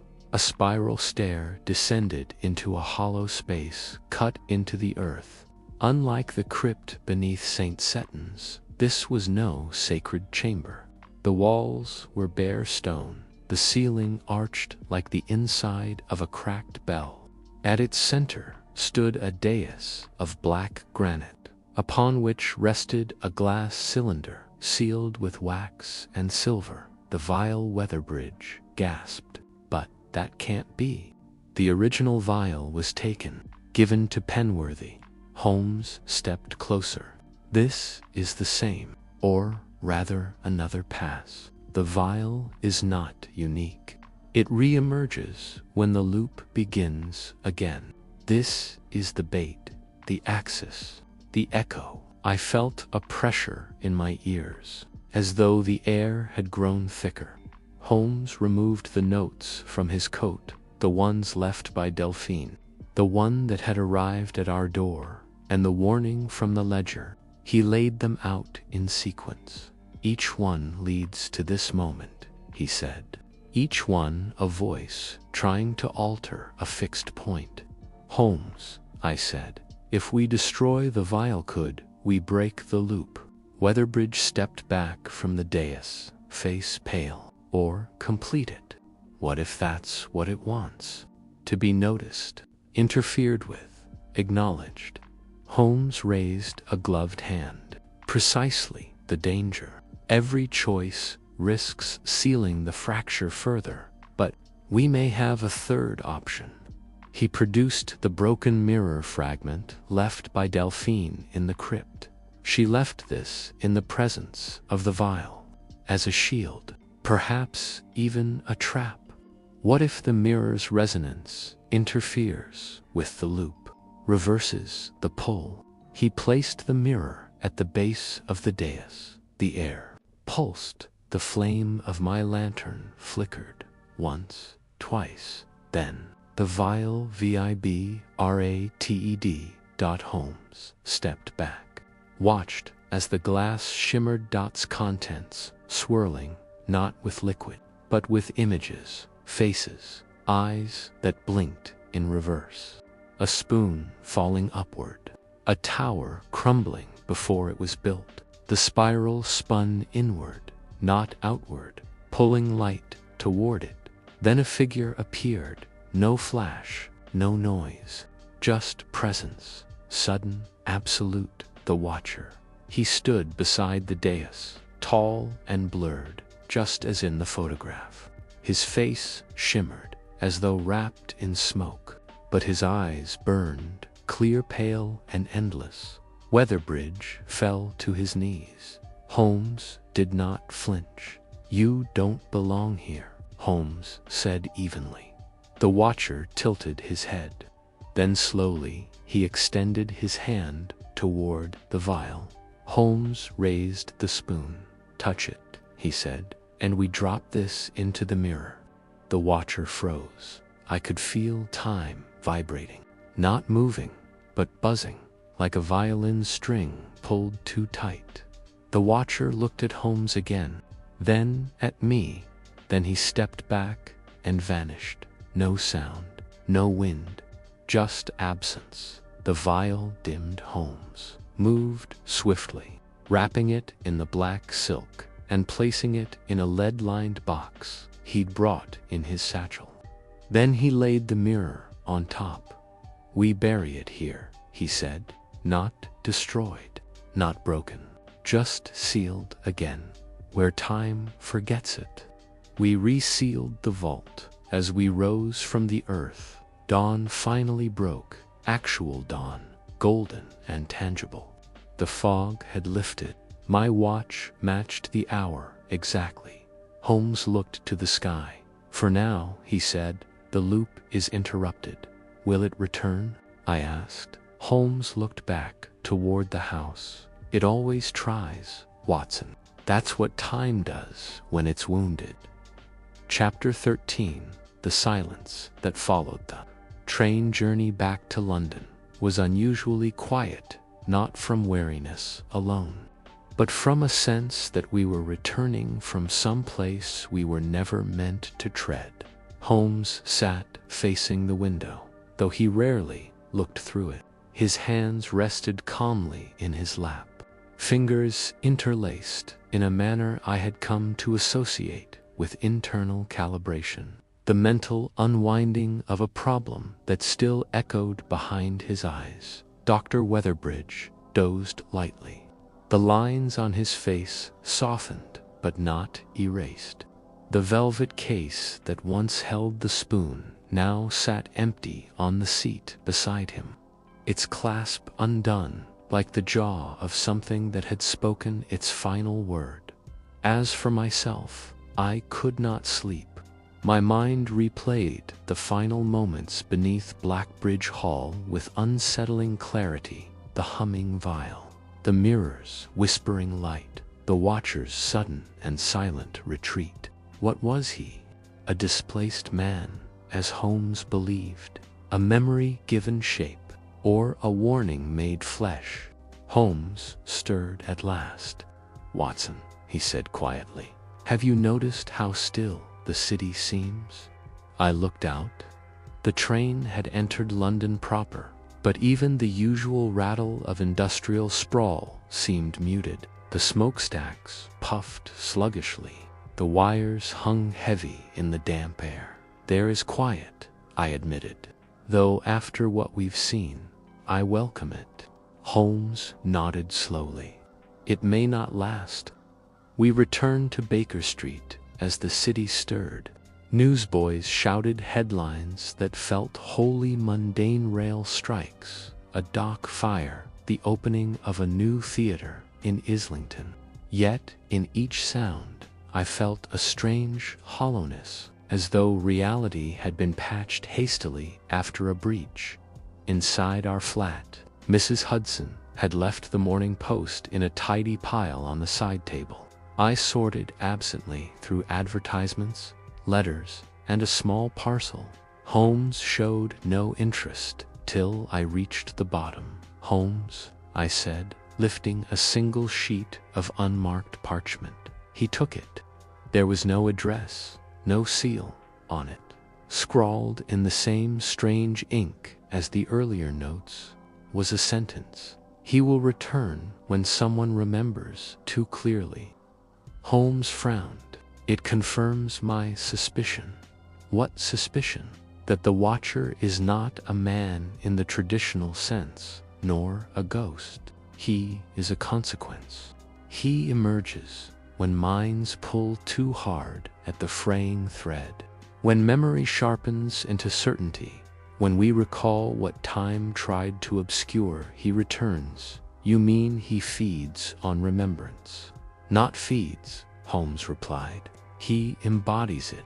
The watcher is the shadow cast by an event too fractured to heal. He doesn't act with malice. He exists as a function of what has been disturbed. Weatherbridge, now fully awake, leaned forward. Then how do we protect ourselves? Holmes turned to him. We forget. That words spoken with such certainty nerved me more than I care to admit. You mean, I said, erase all record of the vial, of the spoon, of Blackbridge Hall? Holmes nodded. Burn the notes, bury the names, scatter the mirrors to separate vaults. And most of all, we do not attempt to reconstruct the timeline. But what of Delphine? Weatherbridge asked. What of Alderwick? The man in the bed. Holmes looked toward the fire, where faint embers still glowed. They are casualties of the loop, prisoners of the moment that fractured. If we cannot restore them without restarting the sequence, we must let them remain suspended, lest we invite the echo back in. I found myself unable to speak for a long time. Holmes stood and began gathering the pages from his folder maps, transcriptions, notes, diagrams. One by one, he fed them into the flames. Weatherbridge watched in stunned silence. I felt a pang, as though knowledge itself were being smothered. When he reached the final page, the photograph of Pelgrave and the watcher, he paused. He stared at the blurred figure. Then he said something I have never forgotten. Time is a story that prefers to forget its footnotes. The photo curled, blackened, and disappeared. Later that evening, we stood in the study, the hearth. There was no sign of envelopes, no notes beneath doors. The spiral, once etched in dreams and margins, was gone. Holmes lit his pipe. You'll want to write this up, Watson. I don't object. But do not keep it. You mean to destroy the account. I mean to write it, then burn it. Record the madness, then release it. Let it live only in memory until even that blurs. Weatherbridge stepped forward. What about the museum? What if someone else? Holmes held up a hand. The museum will misfile the entry. The vial will rust. The watcher will dim, until someone digs too deep again. And when they do, I asked. Holmes exhaled a long plume of smoke. Then may they be warned, not with a name or a theory, but with a whisper. He looked to the window. Do not let him remember. The fire crackled. Somewhere, a clock chimed in behind the sound. I thought I heard it once, more the faint hum of a moment that still had not ended. Chapter 14. The thought that echoed for several days. Baker Street fell into a rhythm, as ordinary as it could afford to be. Holmes resumed his study of the botany of poisons, and I took on a handful of patients from Marylebone who knew nothing of temporal fractures or silent watchers. The case de momentas we had come to call it was behind us, locked beneath stone, burned from paper, folded into the recesses of memory. And yet the silence was not quite silence. It was after silence, the kind that follows a word left unsaid. Holmes had not spoken of the vial since the fire, nor of Delphine, nor of the still, flickering man in the bed at Blackbridge Hall. But something in him remained taut, as though he knew the door had been closed only mostly, and that some part of the moment still curled beneath it like smoke. It was on a Wednesday morning, bright and brittle, that the disruption returned. I was at my desk, reviewing a letter from a patient, when Holmes, seated across from me, suddenly stiffened. He had been examining a cigarette case, yet now his eyes locked on the mantel clock. I followed his gaze. The clock's pendulum had stopped. Faulty spring, I offered, rising, but Holmes held up a hand. Listen. We both fell still. There was no sound, no carriage outside, no rumble of the fire, not even the rasp of the wind. Then, abruptly, a click. The clock resumed, and with it, everything else. Holmes leaned back in his chair, jaw clenched. It's not over. What do you mean? The moment reasserts itself. Not in full, not as before, but in impressions. I frowned. You believe we missed something? Holmes rose and moved to the window. We remembered something. He turned to me, face unreadable. Did you dream last night, Watson? I hesitated. Yes, but not clearly. only fragments. A spoon in water.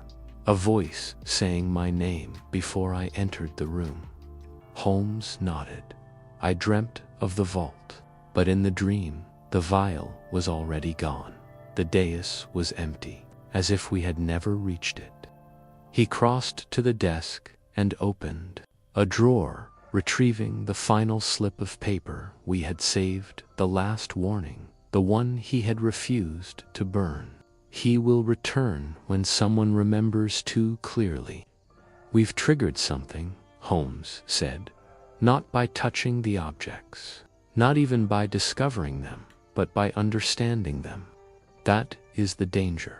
Watson, not action, but comprehension. Then what are we to do? Forget again? No, he said. There's no use trying. Minds like ours cannot unknow. But we may yet bury the understanding beneath something deeper. I watched him with growing unease. You mean misdirect the memory? Exactly, Holmes said. We must anchor it, trap the truth in a fiction. Cloak the watcher in story. Make the spiral a symbol of madness, not fact. Turn the spoon into allegory. If the moment becomes myth, its effect diffuses. Truth becomes smoke. He turned to me. You must write it, Watson, but you must bend it. To what end? To protect anyone who reads it, and perhaps to keep the watcher from taking root again. But won't the distortion continue? Holmes gave a thin smile. Perhaps, but it will be delayed, and delay, in matters of entropy, is a kind of mercy. He returned to the fire and stood over the hearth, tossing in the last of the charcoal fragments from the previous blaze. You'll write it as a case of delusion, madness shared among scholars, a dangerous spoon that triggered hysteria, a woman lost to obsession, a hallucination beneath an old manor, and you. He tapped the side of his head. I'll remember just enough to know not to remember more. That night, I began writing. Not the truth exactly, but not a lie either. The watcher became a fever dream. Delphine, a recluse. Palgrave's spoon, a curious prop in a tale of Victorian eccentricity. I called it the case of the spoon that stopped time. I left out the mirror, the man in the bed, the hum in the clock. I finished the draft at midnight. The air in the flat seemed easier afterward, as though we had spoken a spell in reverse. And yet, when I retired for the evening, something caught my eye on my nightstand. A slip of parchment, no envelope, only a single line, in ink that shimmered faintly even in the dark. Thank you for forgetting me. I stood for a long while, watching the ink fade, then I turned out the light. Chapter 15, the final gathering. It was 3 days later when Inspector Lestrade arrived unannounced at Baker Street. His hat was damp from a persistent drizzle, and his coat carried the faint smell of coal smoke and nervous sweat, an olfactory cocktail I had long associated with urgent but unwelcome news.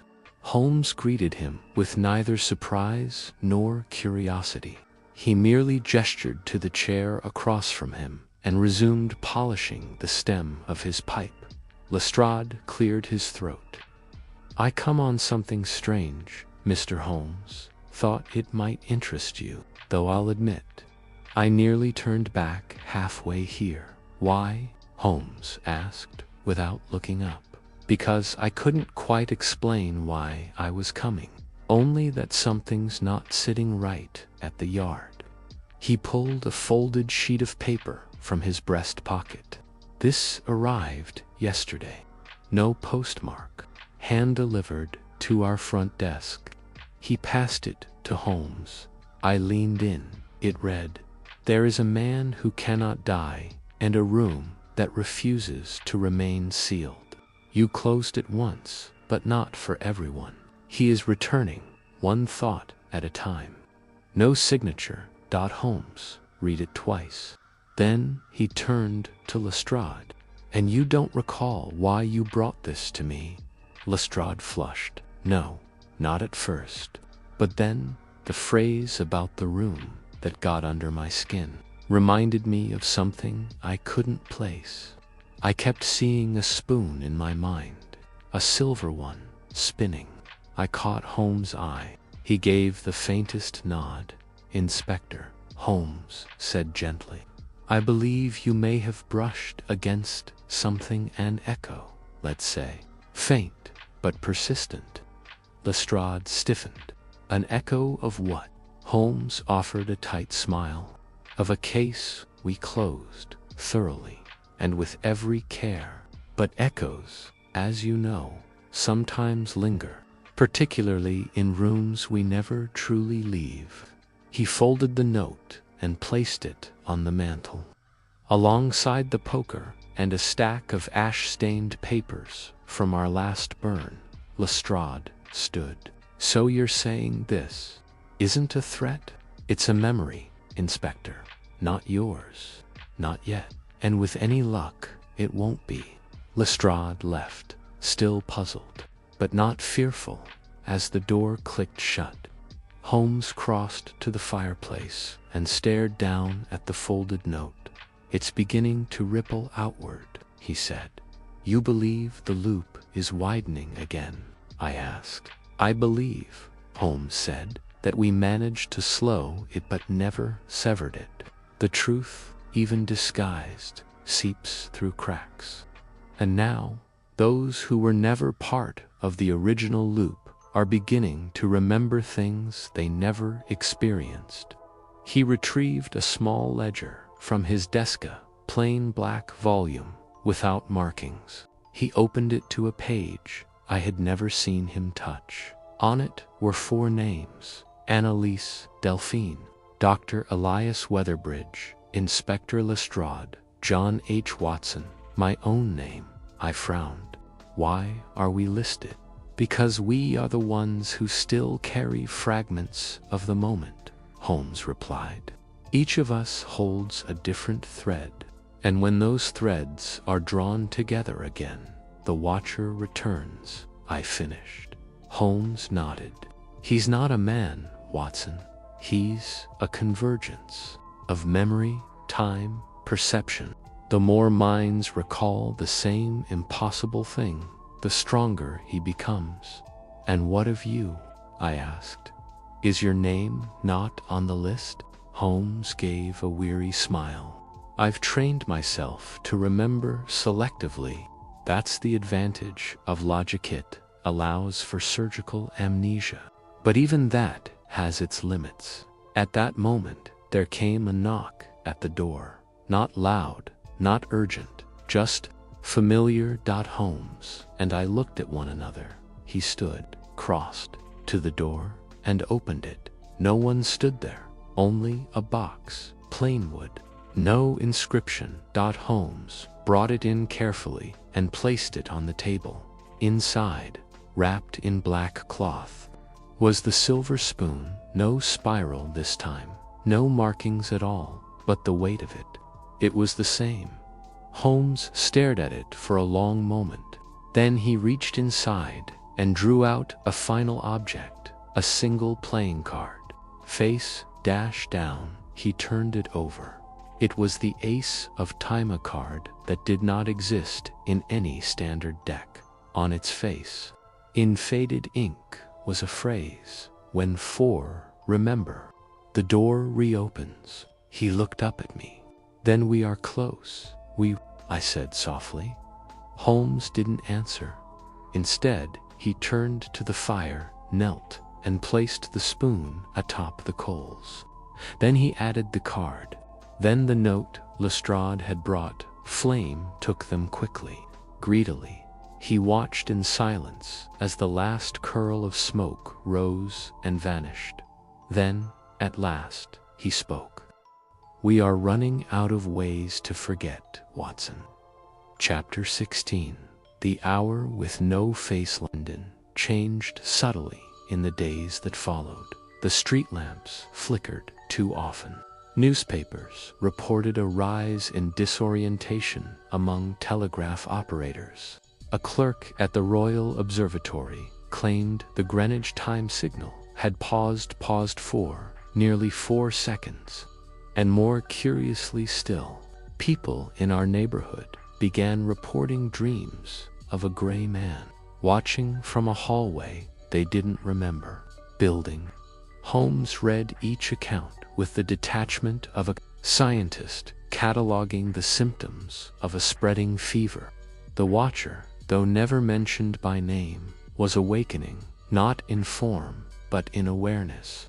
He was not returning by foot or force, but through the slow drip of collective memory pooling back toward the fracture. The moment, it seemed, had begun to remember itself. Watson Holmes said one morning, his voice unusually quiet, "I've had a visitor." I looked up from the armchair. Here, Holmes nodded. Or rather, not quite here. She arrived in a dream, or one in hers. I cannot say who was it. Miss Delphine. I set down my cup. She's still suspended, yes, but I believe she reached out from within the echo. Her image was clear, her voice stronger than before. She said only this: he's no longer looking for the vial. He's looking for you. I felt a tightness in my chest. You think she meant you personally? I think, Holmes said, that the watcher has turned his gaze from objects to minds. He is no longer bound by relics. He is bound by recollection. He crossed the room and opened the desk drawer, retrieving the black ledger from earlier. He added a name beneath mine, Henry Lestrade. Then, without pausing, he added a fifth. Annalise Delphini approached. That's 5. Holmes nodded. 5 who remember. 5 who have been touched by the fracture. The card said 4 was the threshold. With 5, the door doesn't just reopen, it may never close. Then we've failed. No, Holmes said. We still have a choice. He moved to the mantel and withdrew a sealed envelope. It was yellowed with age, the seal wax long hardened. Upon its face, written in Holmes's own hand, was a date 2 years from now. What is that? A letter to myself, he said, to be opened only if the watcher manifests, if his form returns. It contains a set of instruction steps to seal the moment again, should memory become overwhelming. But won't writing it preserve the memory?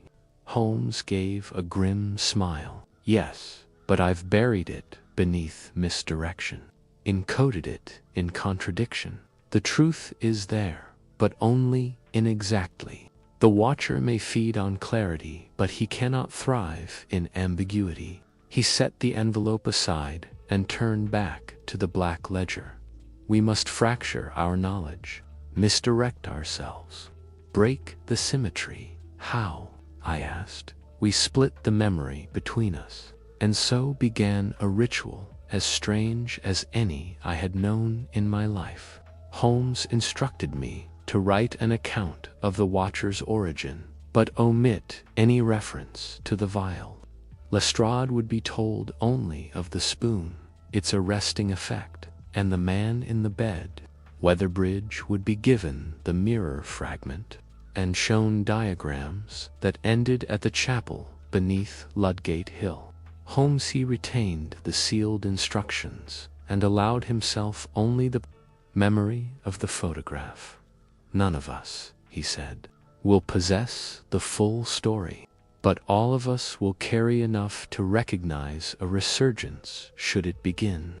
It was like cutting the soul of the case into quarters and hiding them in different vaults. That evening, Holmes and I walked to the embankment. The sky was clearly so. The Thames moved without ripple. We paused beside the Lion's Head mooring, where Holmes removed a final item from his coat, a pocket watch, It was the same handless device recovered from Pelgrave's cabinet. Until now, he had said nothing of keeping it. I left this untouched, he said, because it wasn't part of the loop. It was the compass, the one tethered object that did not change, that always pointed back to the fracture. He drew a piece of black cloth from his pocket and wrapped the watch inside. Then, without ceremony, he dropped it into the river. We watched the ripples vanish. Holmes stood in silence. "Do you feel it?" I asked. "Yes," he said. "It's quieter." The watcher had not appeared again. No notes arrived the next day. No clocks paused, and yet we knew he had not vanished, only waited. We returned to Baker Street and burned the remaining fragments, the unused pages of the ledger, the map of Blackbridge, a copy of the accession log from the museum. Holmes said nothing as he watched the flames consume them. Only when I rose to retire did he speak. "There will come a day, Watson, when someone uncovers what we've hidden, when the symbols are no longer symbols, but doorways." I turned, and when that happens, he met my gaze. "Then someone will read this story, and, I hope, stop reading before they remember too much." Chapter 17. The Man Who Wasn't There. The morning of the 7th day came with a curious calm. For the first time in over a week, no letters appeared on the threshold of 2-1B, no notes tucked beneath the doormat, no whispers in the night. The clocks kept steady time. The gas lamps lit without a flicker. And yet, neither Holmes nor I could shake the sensation that something had paused, not broken, but held. Holmes sat in the window, pipe untouched between his fingers, staring at the rooftops. I said, "Perhaps it's done." "No," he replied. "It's waiting for someone else to remember." That afternoon, a telegram arrived. Its brevity alone was cause for concern. From Drive, Elias Weatherbridge to Mr. Sherlock Holmes, stop. The man in the bed is gone. Stop. The nurse never saw him leave. Stop. Nitrogen regord. He was ever admitted. Stop. We departed within the hour, and the journey to East Grinstead passed in near silence. Holmes had entered one of his deep states, not withdrawn, but distantly alert, like a hound sensing something in the air that men could not yet see. Weatherbridge met us at the steps of the old Manor Hospital. His coat was unfastened, his hair slightly disheveled. "I went to check on him this morning," he said. "He wasn't there. The bed was empty. The sheets were untouched, as if no one had ever lain there. The records have been scrubbed. There's no entry, no chart, not even the slip that brought him in." Holmes was already moving. We entered the patient wing and made our way down the hall, the same hall we had walked days before. The room was still the last on the left. The door stood open. The bed was made. Fresh linens. No nameplate. No dust. Holmes said. "You're sure he was never discharged?" "I questioned every nurse," Weatherbridge said. "Some vaguely recall a visitor to the room. Others insist it was always unoccupied." Holmes turned to me. "Watson, what do you remember?" The man in the bed, unmoving, not asleep, not awake. The faint shimmer about him. And yet, Holmes said, none of that remains. He stepped inside the room and sat on the edge of the bed. The springs creaked. Something has shifted. The moment did not end, it folded. And it has folded in such a way that he was the cost of closure. "You mean Weatherbridge," said the watcher. "No," Holmes replied. The watcher was the consequence.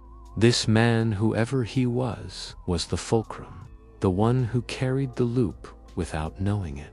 The moment could not vanish until he did, so it erased him.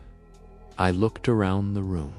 Then who was he? Palgrave, the watcher before he fractured, a victim of the first convergence. Holmes shook his head.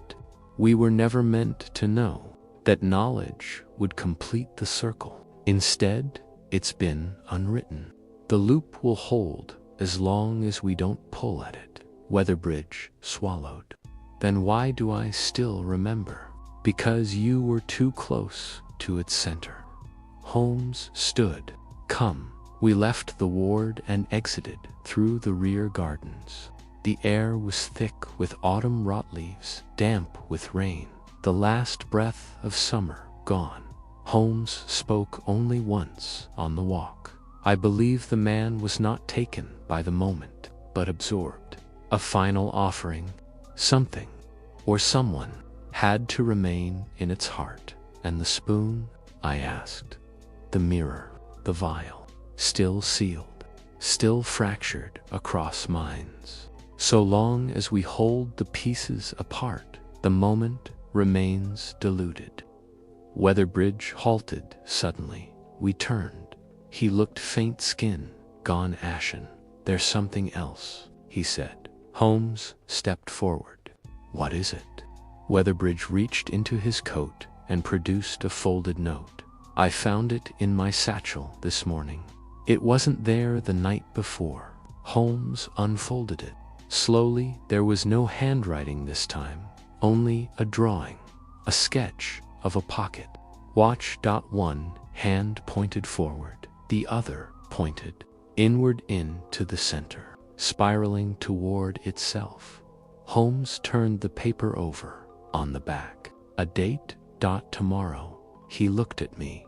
Then we are not yet done. Chapter 18. The Final Reckoning. Dawn crept quietly over London, as if hesitant to disturb the fragile calm that had settled like a thin veil over the city. Yet inside our Baker Street sitting room, the air was thick with anticipation, more a weight than a lightness. Holmes moved with a calm born of stern resolve, while I felt the familiar mixture of dread and fascination that accompanies the closing act of a most perplexing mystery. The note Weatherbridge had found, with its spiraling watch and ominous date, was pinned on the mantelpiece. Holmes had spent the night poring over ancient tomes, his mind racing through every permutation of time, memory, and consequence that we had uncovered. It comes down to a single moment, Watson, he said quietly, lighting his pipe. Tomorrow, the fracture threatens to reassert itself, but this time it will not be caught halfway. The watcher will be fully manifest. What do we do? I asked, bracing myself. Holmes turned, eyes bright with the fire of determination. We gather the threads of the loop, who still hold pieces of its truth. Within hours, Weatherbridge, Lestrade, and I assembled at 2-1B. The spoon, the mirror fragments, the sealed vial were placed on the table. Each man looked gravely aware of the stakes. Holmes began his careful summation, tracing the story of Palgrave's obsession, the fractured time, and the haunting convergence of memory that had unleashed the Watcher's echo. As you know, our knowledge is both our burden and our weapon, Holmes said. Tomorrow is the hinge, the day when what has been broken will try to remake itself. The room fell into heavy silence at precisely the hour foretold by the note. We made our way to Blackbridge Hall, the fog pressing around us like a shroud. The grounds were silent, save for the distant tolling of the church bell, which seemed to skip a beat as we crossed the threshold. Holmes moved swiftly to the concealed vault beneath the north wing. There, we found a new addition, a circle of candles flickering in defiance of the damp, encircling an ancient-looking tome bound in cracked leather. Holmes opened it reverently. The pages revealed an arcane ritual, words designed not to summon, but to seal, a chance to trap the moment, to fragment the watcher once more into harmless whispers. We began. Each of us recited passages, voices low and steady against the oppressive silence. The room grew colder, the shadows deeper, as though the very fabric of time trembled. Suddenly, a shape materialized, tall, blurred at the edges, eyes like fading stars. The watcher had come. He spoke not with words, but with ripples of thought, memories that flashed and folded upon themselves. Faces lost, moments forgotten, time looping endlessly. Holmes held firm. "Begone," he commanded, "and fade into the void you belong to." The candles flared, light bending in spirals as the watcher's form wavered and broke. With a final sigh, like the last tick of a clock, he dissolved into silence. The vault door sealed itself behind us. The dawn, at last, broke true and golden dot. Back at Baker Street, Holmes poured tea and smiled faintly. "We cannot defeat time, Watson," he mused, "but sometimes we can persuade it to forgive us." I sat back, exhausted but relieved. "Do you think it will ever return?" Holmes shrugged. "Time has a way of remembering its own stories. But for now, the page is turned." And so ended the strange tale of the spoon that stopped time, a mystery of moments lost and found, and a reminder that some truths are as fragile as the ticking of a clock.